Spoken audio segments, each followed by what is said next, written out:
Україна арештувала півсотні кораблів за незаконне входження до портів окупованого Криму. Про це повідомляють у прокуратурі автономії. З 50 суден 11 заходили до закритих портів під російським прапором. Досудовим слідством за фактом порушення порядку в'їзду на окуповану територію займається Служба безпеки України. Зараз слідчі встановлюють місце знаходження кораблів-порушників.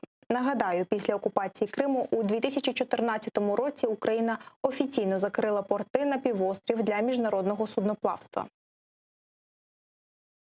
На даний час судом накладено арешт на 50 суден-порушників. З них 11 суден здійснювали заходи до закритих портів тимчасово окупованої території півострова Крим під російським прапором. Вживаються заходи для встановлення місця перебування суден, на які накладено арешт з метою виконання ухвали суду.